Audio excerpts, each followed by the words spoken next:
This meeting is being recorded. Got it. All right. So before we get started, is there anything that's changed since our last time talking with what's been going on with Greater Austin Moving? Nope. All right. Well, then let's jump right in. So a Okay. quick rehash on the report card. Main thing is we do an initial review of everything you've done with marketing and your competitors. And this is going to act as a video recording of what we see and what we have came across. And we're going to give some instructions on things you can do immediately. Definitely a few things that we found that just some slight changes can make a big impact for you. After this Okay. call, we can definitely schedule another one. Main hunk of the work was just getting all of the analysis done. So anytime thereafter, it's a lot easier to go over these items. And then any guidance that you need on next steps for what you're trying to pursue. Okay. Um, Really quick question. Did we talk last time about our physical address on the website? Can you revisit that real quick just so we can talk about it? So we moved locations probably in 2020. Can't remember if it was 2019 or 2020. And our previous SEO provider kept advising us not to change our address. Um, and it's not a big deal, but it causes problems sometimes. And, at some point we have to catch our address up with where we physically are. Um, I didn't want to negatively impact our SEO because of that. But they kept like pushing us like all these map results from Google or whatever. And it's irrelevant because where we were is in a business park. I don't care about map results because there's nobody moving around us that's in our demographic. And I would say it's a similar situation where we are now. We're in an industrial area. So to me, it doesn't matter where we physically are located. But I wanted to make sure that you and we don't have to talk about it now, but I want to capture that as a discussion point because at some point I would feel better if we had everything lined up where, our business address is actually the address on the website.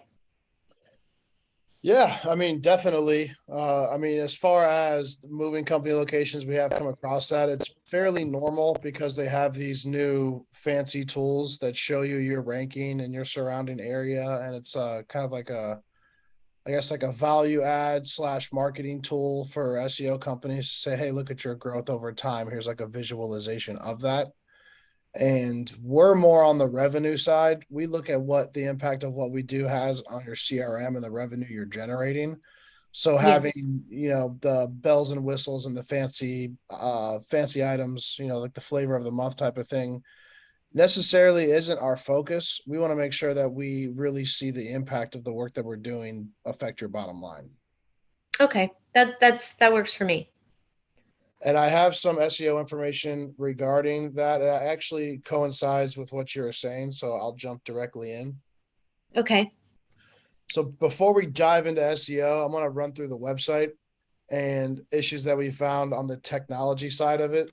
There's some things to be said about the conversion rate optimization that can be done on the website as well. We'll dive Okay. into that at the end of the call just to talk about some different things you can sharpen up. The site Okay. itself visually is appealing and it definitely says value. But as far as layout goes, there's a few things that you can do that would make a big impact. Okay. And then after that, we'll dive into SEO. Thereafter, look at some of the Google ad stats and how that can compare with your investment in SEO as well as social ads. And all of these are referencing your competitors as well. Okay. So, to get started, the website overview, we do a tech audit on everything because finding underlying issues of the website is a huge part of impacting your marketing, not just how people use your website, but what might be holding you back with rankings, what might be holding you back with conversions. As far as your site goes specifically, we see a few things. It's not as bad as a lot of the other sites we come across as far as the tech side goes. Just some basic stuff. The major errors that were flagged were 404 links to images on older blog posts. As you can see here, like moving tips would be your main, blog section, and then there's this week's giveaway for the Greater Austin area. And then both of those pages are having broken links. Now, it's not a big deal, but the only thing is having 404s on the site at all is an issue. And you want to be looking at 404s on a consistent basis when managing an SEO program. So even if it's a small image, you're never having 404s get flagged because they do impact your rankings negatively. Okay. So how do we get rid of those? The process is going into the website and either replacing the images or fixing the broken links. Keeping the same URL of the image while you replace it or fix it is really important because that's how the image is indexed. Um, Keeping the same what? I'm sorry, what did you say? So there's a URL attached to every item on your website. As an Uh-huh. example, let's pull up an image here, right here. If I was to look at this image in particularly, you can see that there's a URL here. So That's you're not sharing your screen. I can oh, only I'm see. not. Well, that's a big problem. I just gave you All the right. walkthrough of the report card, and now just to kind of get the I was screen share for the listening. recording.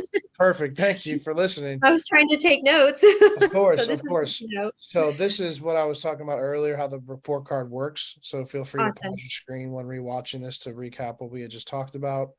Okay, very Assets good. to your link. There's more asset links that we'll be adding to this because we have a folder full of different reports, but the main thing is a consolidated report that's easier to pull everything together. Okay. And then also the goals website, SEO, Google Ads, and social in that order. And then to start, this is where we were just at, is Okay. the site tech errors. So this is the issue that you're having with your images. Is you can see how it's gotten flagged for broken, and the Okay. HTTP code means 404 as the image itself is no longer there. The link to the image is broken.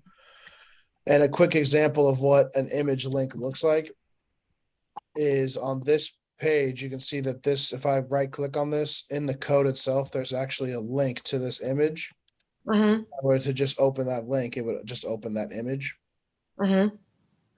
So you have been flagged for some broken images. Not a huge deal as far as the work done to fix it, but you never want to have Mhm. 404s on your page because it just doesn't help your ranking factors at all. Okay. All right. Next are just some general top issues that are highlighted. Main thing is the volume of the issues. You had talked about using your SEO company and, of course, having some things you wanted to have looked at. Main thing I wanted to point out is the missing meta descriptions. This is a part of any website. So, moving companies, Austin. This is your meta title, and this is your meta description. This is an ad. So, let's look at an actual organic listing. So, if we were to go down here, you can see, for instance, Blue Whale is one of your main competitors. You can see that this is your meta description, Uh-huh. this is your meta title. There Uh-huh. are 66 pages that are missing the meta description altogether. Sometimes what that can result in is it only showing the title and Uh-huh. not showing a description. And it Uh-huh. ends up looking like a little off when you look at the result. I'm trying to find an example. See like how this is just a title with no description. Yeah. So that's what can happen, or Google will auto generate a description for you. Main thing here is that these are items that you can use similar to Google Ads when you shape the title and you shape the description to include content that people see on Google that'll make them want Mhm. to click through. So there's a thing called a click-through rate in Google Ads, and it's a big measurement tool for quality score of the ad and the keywords you're targeting and the quality of traffic and what when they convert on the page, meaning that they found what they were looking for. It's the exact same Mhm. thing on SEO, and it has a direct impact on your ranking. Your click through rate with your organic listings. If people see your listing and click it, it means that the listing is relevant. And if you're not shaping those listings to be as relevant as possible for searches, then you're going to not get those clicks. And Google sees that and it does not improve your ranking. It can actually decrease your ranking. Okay. So, an SEO program, any managed SEO program, since the beginning of SEO, other than backlinks and anchor links and anchor text, the main thing that you're looking for is just meta descriptions and meta titles being covered. So the fact that this is happening on 66 different pages, whether it's blog post or not, is definitely something that you're going to want to look into, because it's something that should be covered with what you're working on. And that's one thing I wanted to point out is it's a point of let me pull up the backlink report real quick.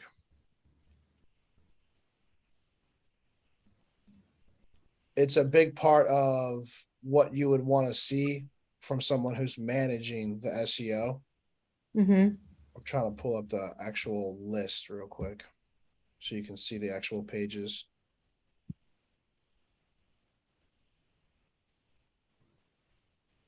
And that's something that you would definitely want to ask your SEO company about is, hey, why are my meta descriptions not being completed? It's something that I want to see happen on every page on the website. You know what I mean? So that's Mm-hmm.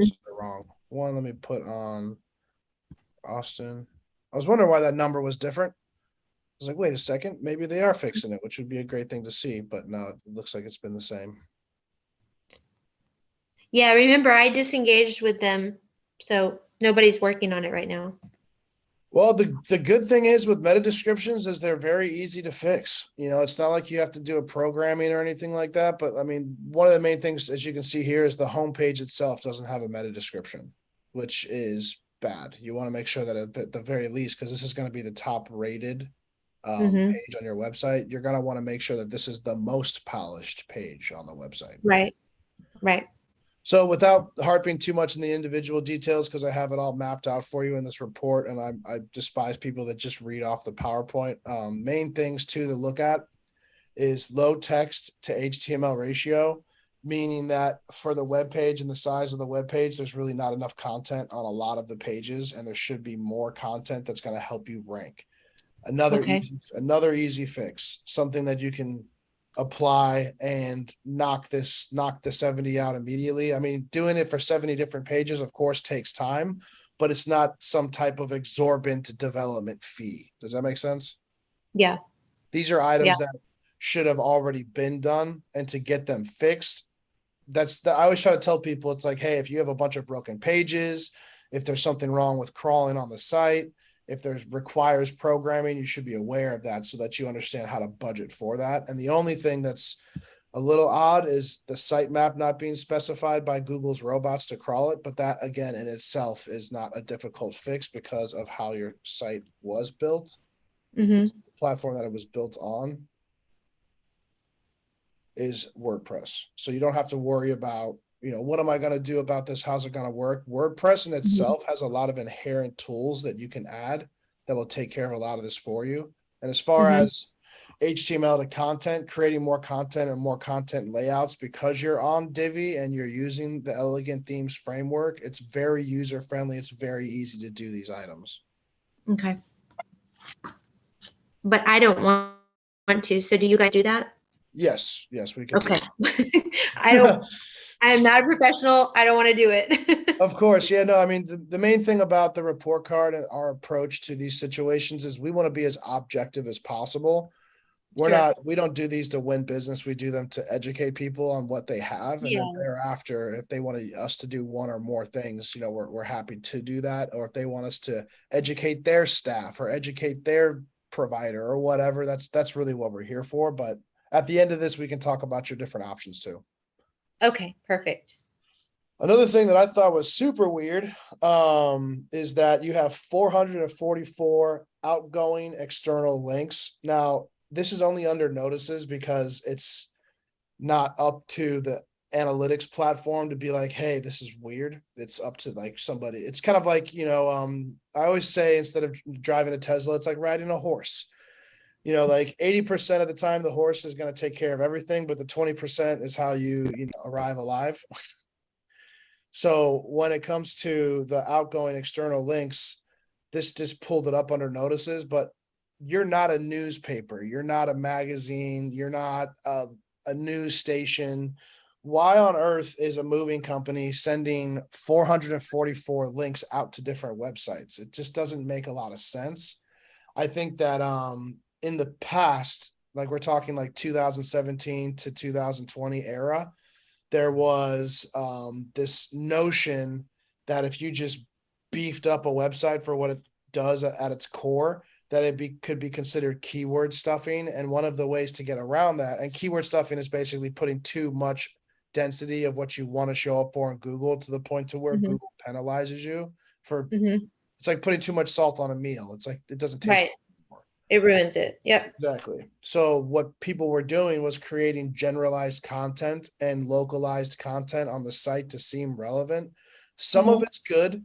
If you and your company are involved in an event and you want to talk about that event, that is perfect. But if it's just random content to fill in the gap, which I'm about to show you next, it's no longer a good thing because it actually dilutes your keyword pool and it takes away from what you're trying to rank from. You might rank for way more keywords. Like if someone's talking about the natural springs of Texas, you'll rank for those keywords then too, but you'll probably rank 99. But those keywords you want to rank number one for are going to start slipping out of your top positions because your website's no longer focused. It's kind of just generalized. Does that make sense? Yep. Okay, cool. Couple pages blocked from crawling. A couple pages aren't getting clicked at all. This ties into the meta description. All in all, very easy things to fix. I would see all of these things getting fixed within the first month of hiring an SEO company that's going to go through and do a startup audit and clean all of this up because it's literally it's like dragging an anchor behind a boat. It's like you're still going to be able to go, but it's just you're going to get there slower and eventually something might break and you might lose ranking. Okay. So the next thing I want to talk about is the overall ranking of the site from authority score, referencing domains, your organic traffic, and the slipping of the organic keywords. I wanted to put a description here for you so that there's an explanation of what these terms mean for education purposes. I'm going to Okay. summarize this for you. Authority Okay. score is no different than knowing an expert in the industry. Like in the moving industry, if there's someone that has done an amazing job and you're listening to them for advice, they have authority on the subject. Mm-hmm. Google looks at websites the same way. How people Okay. interact with your site, how other people link to your site, how other people use your site and find your site. All of those things contribute to an authority score. Okay. If I was to judge your authority score based off of the term that the domain has been around, how long have you owned that domain? Uh, www.greateraustinmoving. Yeah. Um, I don't know. The company was started in 2001, so I would say probably since then. So I would expect a much higher authority score. This factors into how the site has been linked to, and it also factors to you're linking out almost more than you're getting linked into. You're linking out. What was the number again, real fast? 444 external, Yeah. and you have Yeah. 476 referrals. So you're almost break even, which would put you in like more of like the realm of a newspaper versus a like a local moving company type of situation. Whereas even with a lot less linking domains, if you cut out the external linking and even lost more referral domains, you'd probably move your authority score up because you're sending traffic away from the website at that point. Okay.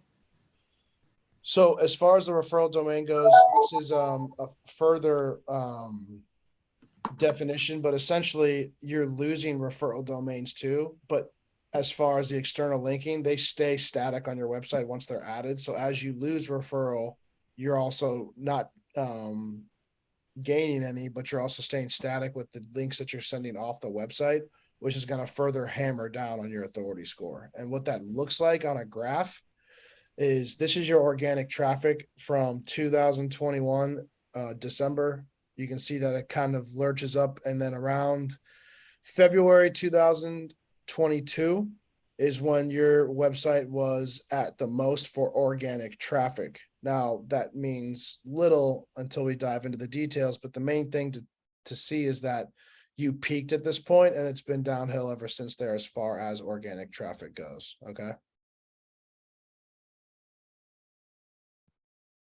So with that being said, real quick question for you. what happened during that period of time between February 2022 and April 2022? Are you working with that company?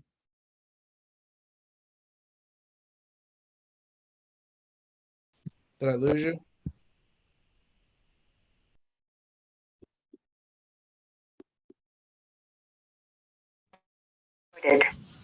Okay, I lost you for a minute. Okay, we're back. Yeah. Okay. Where did we leave off? Um, we were talking about I think it was the authority score, maybe? Uh, Don't quote me on that. You were asking me how long the company had been in business, and you said based on that time and the links, I don't remember what you call them, that we were more like a newspaper, and we needed, if we did a few things, or I don't know, I don't speak your language, yeah, of so course, I of can't course, of course. translate it back to you. This is like learning a curriculum inside of one class. It's going to take a couple Yeah, more classes for you to feel more confident with it, but the main thing is that you're understanding that this information exists, and now you're going to start to become a little bit more immersed in it, not to the extent to where you have to master it, but to understand it so that you feel more confident when you're investing in marketing with it, whether you do it yourself internally by hiring someone or externally by hiring a vendor. This is really about knowing enough to hold someone accountable so that you can feel confident when you're investing in marketing. yeah, okay. So I think where we left off is the referral domains, and I'll shortcut this real quick by just saying that you have. Oh, no, I'm sorry. We were on this graph right here. Oh, okay, great, great. Yeah. You said, and you had said in February is when we peaked, February 22, and that's the last thing I heard. Okay, so February 22 to April 22, what had occurred? Were you working with that company at that time? And then thereafter, are you aware of them doing anything that would cause a fall off? February of 22, I was working with them. And the only thing that I think happened around that time is that I went from working directly with the owner to being working with somebody on his team. Nothing to the website, just a change in the relationship. Well, unfortunately, it seems like there might be more changes that have occurred during that period of time because you had a pretty drastic drop at around April 22. Okay. About as drastic as some of the things that had come up. You can see that you've had a tapering off, and thereafter is a constant decline. Pretty much, Mhm. say like March, April is really when you peaked, and then thereafter it was all downhill from there. Yeah, and I think the thing that happens is, if that coincides with the moving season, right? Perfectly. So we were so busy during that time with just business that's going to come to us anyway because it's moving season that I didn't pick up on the fact that this decline was happening until things slowed down. And then the excuse was always, well, things are slow in the industry. It's a slow time. That's why you're seeing this. But this graph tells me that that was happening and I wasn't seeing it because we were naturally busy due to season. Sounds about right to me. Yeah. Yeah. It's a common thing too. It's unfortunate, but if you're doing good and you're not complaining and they don't see any reason to get involved with the account, they're not watching their own work, then that can happen. Yeah. Yeah. It's a learning thing. It's a learning curve for me.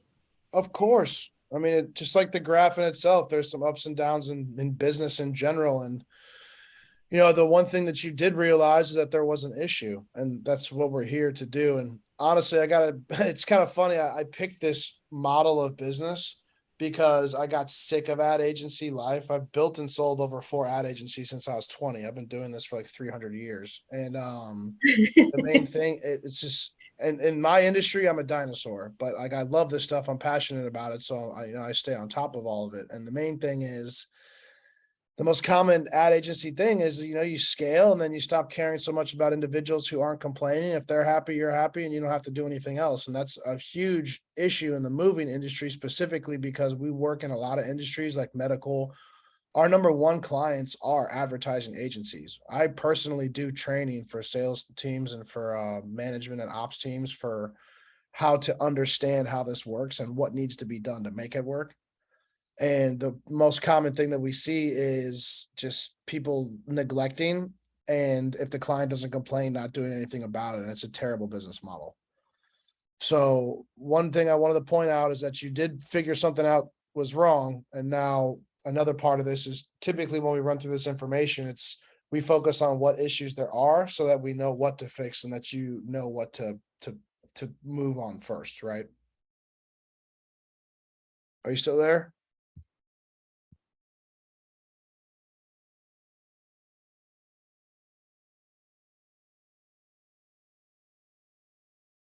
Check, check, check. Hello.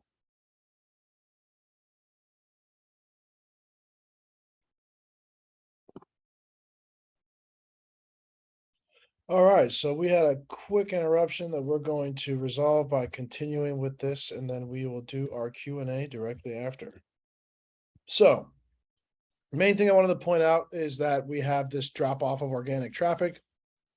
And then thereafter, what I wanted to show here is it looks like at one point in time, they figured out that they were failing and they tried to do something about it. But what they did was not working because it didn't give you the top positions. You can see here that your traffic fell. And that coincides directly with this mount. And you can see the overall organic keywords fell off of ranking entirely. Now, I'm not quite sure when you stopped working with them, but the main thing to consider is it looks like at one point in time in January 2022, they finally tried to rectify, but you never really got top 3, top 10, or much of top 20 placements. It was really just top 50 and top 100, which nobody really gets past the 10. You might see some people hit 11 and 20, but you're not going to get any. It's going to be like 10% or less traffic from those keywords. So with that being said, it didn't really end up working out for you as far as performance goes. And you can see that defined here in this section as you can notice a valley, but overall, this valley might have happened on its own because you have not worked with them, but it has maintained. So unfortunately, you got hit pretty bad. There's still a huge opportunity for you to rectify, and the site issues that I brought up at the beginning of this report, when fixed, and also some of these other things like your backlinks, your external links fixed, you shouldn't have as many issues moving forward with ranking for what you want to rank.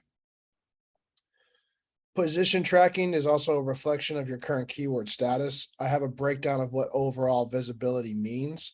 Main thing is how visibility works is your ability to show in the top 100 and your ability to generate traffic from that visibility. The keywords itself, you're ranking for your brand name, but then top 10, you're pretty much just ranking for your brand name and you're also losing keywords still. You gained some in the top 20, but you've lost twice as much. Top 100, basically all in all, out of 120 keywords retracked, just showing the new and lost. It's just very nominal movement. You can tell nothing's really happening, but you are continuing to lose. So doing something about stepping in for SEO will absolutely be beneficial. So let's get to keywords, and here we are. And you can use this navigation in the document to find through what you're looking for. Next is the backlink audit. Main thing I wanted to point out is this is probably part of what has been done in the past. You have some toxic domains and some ones that are at risk. And we have a process for getting rid of them without reading, again, all the text off of the document that you can read on your own. This was an example that I was talking to you about on the call earlier about relevant content. What does Barton Springs Municipal Pool mean? And then the definitive guide to can you drink at Barton Springs Pool? So you have content that's relevant to the local area, but this is actually getting flagged as not good content. Main thing is that you had content on your site related to this, and it is not good backlinks at all. They're toxic. You would want to disavow these and get these off of your site so that they're not pointing towards your website. A referring domain is someone else linking to your site. So this was most likely built by the SEO company because otherwise, no way this would be an organic link. And the fact that these are all built on these weird subdomains like webdesign96.com with the subdomain Marco Texas UPM or can you drink at Barton is just a weird subdomain of a website. And Just overall, this is pretty weird. You wouldn't necessarily want to have these pointing to your site because it looks like SEO spam. Also, as far as the way that we handle the situation, you can see that we have these 3 items here. We want to remove any content related to this. And also we have a process of reaching out to site owners to delete the links, disavowing them, sorry. And Google Search Console is another big thing that we do to make sure that Google knows, hey, we don't want these links. We didn't ask for these links. Please don't count these links towards our ranking. And if a link is good, we want to add it to the whitelist. We want to make sure that Google knows, hey, we like this backlink, which you do have some good ones. As you can see here, you have 363 non-toxic. It's these ones here that are holding you back. This combined with the content, the linking from links going off your site to links going in your site, and structuring the website's errors, all of this combined, these 2 sections, SEO and the website overview, will put you back on the right track for SEO. Thereafter, adding additional content in the way that it's recommended now, very important. So let's move on to Google Ads. Main thing with this is I know it wasn't as much of a priority and it wasn't being managed by the prior provider. In 2014-15 era, there was a spike of traffic. It looks like someone gave it an attempt, gave it a swing back in the day. But there's almost no data there. You can see when keywords were added and then when keywords were removed. So it looks like things were ran for looks like a couple months, but as many other people who run ads find out, if it's not done properly, you might not get the ROI you're looking for. So at that point in time, sometimes people just turn them off, which is unfortunate because what we found is between SEO and Google Ads, if SEO is dominating #1 for all of your service plus city keywords, you might be able to get in front of PPC, but at the end of the day, if we were to Google moving companies in Austin, between Google Guaranteed, Google Local Service Ads, depending on if you're phone or not, and then Google Ads will always be the top of Google. So if you position yourself in a way that's going to look better than these listings, and you can also put an ad on the maps too, you can see sponsored here, Unicorn Moving Storage, you're always going to be #1. Basically, the ratio between clicks on Google is 30 to 40% go to ads, 30 to 40% go to maps, and then 30 to 40% go to organic. Organic's getting less and less as maps start to take over, but either way, ad placement always has priority over the organic listings. So that's an important thing to realize, is that just having one or the other, you can generate revenue, but having a mix of both is really what is recommended. Having just PPC isn't good because if you turn it off, then you're going to have a huge gap in your revenue from your business. Having just SEO means that you can still have gaps because the algorithm might change or the SEO provider might not know the latest strategies that Google's looking for, and you might lose your rankings there. So you need to have both supplementing each other to make sure that you're dominating the #1 revenue generator for moving companies, which from what we've seen is search. Reason being is there's a lot of ways to get leads. You can go to Angie's List, you can do direct mail, you can do door knocking or sponsorship. There's a lot of marketing stuff that you can do.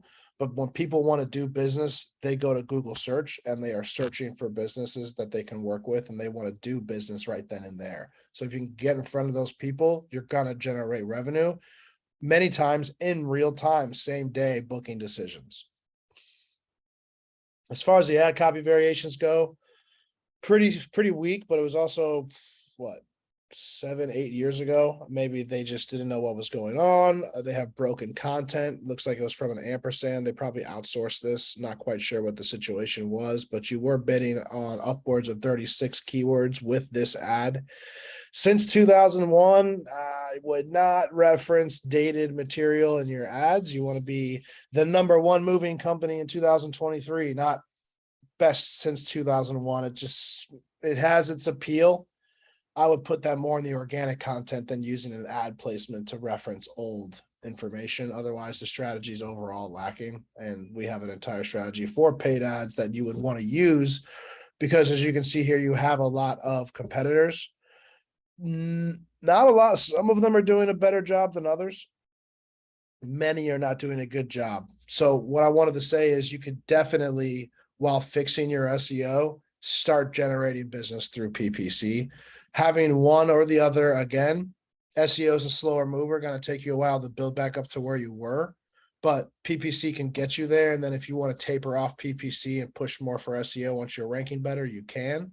So those are your options that you have. But again, differentiating your budget is definitely going to get you the best return on investment, because that way you're not leaning on one channel to drive your entire business. And for that matter, PPC can drive the more luxury leads, the higher value moves, the ones that aren't just affordable moving company, which is what you might rank for, whether you like it or not in SEO.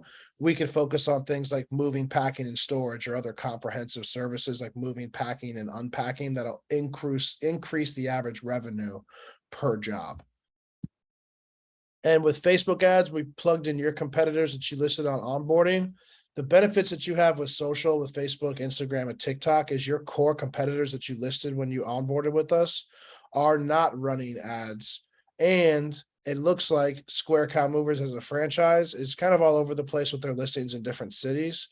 So instead of having one consolidated page, they're split across all these different pages and they're unmanaged. Heavenly is another one we found. No ads. The word of mouth, no ads. Blue Whale is running ads, and they are a competitor organically with SEO. I had mentioned that earlier as well. Main thing is that they have an ad. You should be running ads on social because you don't need much budget to do it, and your competitors aren't doing it. But when you see Blue Whale, the main thing is this ad's not that great. It's very direct offer. They're shortcutting their value by doing 50 off of a $500 move. No one wants to do estimates at $500 for moves. I'm sorry. It's just not worth a lot of time. A lot of the moving companies we work with, profit margin is 30% at the highest, 25% average, 20% normal.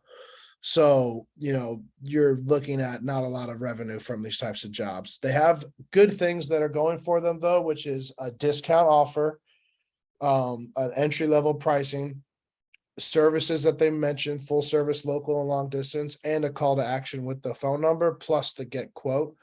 And again, the historical reference, Best of Austin 2015. It doesn't say since 2015, it just says 2015, which is not good because it's referencing a long time ago. This ad's actually running right now. So I wanted to point out the opportunities and to review them real quick. Facebook, huge opportunity, doesn't require a big budget because there's not a lot of competitors there. But you might have more competition with placement on social because it might be more expensive. In Austin, worth testing, especially anybody who visits the site, you want to be remarketing to them, because once they leave the website and start looking at your competitors, you can follow them around the internet with ads and offers. Also, PPC versus SEO. PPC in general isn't going to be like the cheapest click that you can find. As an example, your range can be anywhere between $5 to $10 to $15, upwards of $30. It just depends on how the campaign is managed. We usually try to make sure we're on the lower end because we have a really strong quality score strategy. So with that being said, there's a lot of traffic here. As you can see, the average monthly searches, competition isn't super high as far as the overall ranking goes for these searches, but you can also see that these are generic searches as well. If we wanted to look at moving and packing and things that are a little bit more longer tail, we could help lower the cost per click plus increase the average revenue per estimate, which is really what we're after. And that's what this revenue calculator that you'll have access to as well will reference that. If your average cost per click is 15 because of what we get the cost per click down to. If your conversion rate on site's 10%, meaning people who go to the website convert at 10%, then what you'll see is a total amount of leads. And then from leads that you generate to phone calls or emails that you exchange to deliver estimates, we can plug a number in here. Let's just put it at 70. And then of the people you get on the phone, how many are you closing? We usually get feedback of around 70 to 80. So we'll do 75. If you can keep your estimate higher, I mean, for instance, if it's a low budget move, you're not making much money on those types of deals. You can see here the net profit's very small. But if we can just focus on the more extensive services like moving and packing and bring the estimate up, You can see your net profit percentage is very high. It's very feasible, and it's also scalable if you were to add more budget over time. This is just $2,500 per month monthly ad spend. We switch that to 5,000, it moves the net profit up, but then you're also looking at a much higher number here. Let's bring this down, actually. There we go. So 25 profit margin. So I wanted to run you through this. This calculator is important because you can swap out these green fields for any numbers. And then this will give you a good reference point as to what you can expect when putting money into PPC. We never want someone to be investing in ads and not understanding what their ROI should be. So we use this as a guideline. If you have any questions on this, please let me know. Looking forward to doing our Q&A. Talk to you soon.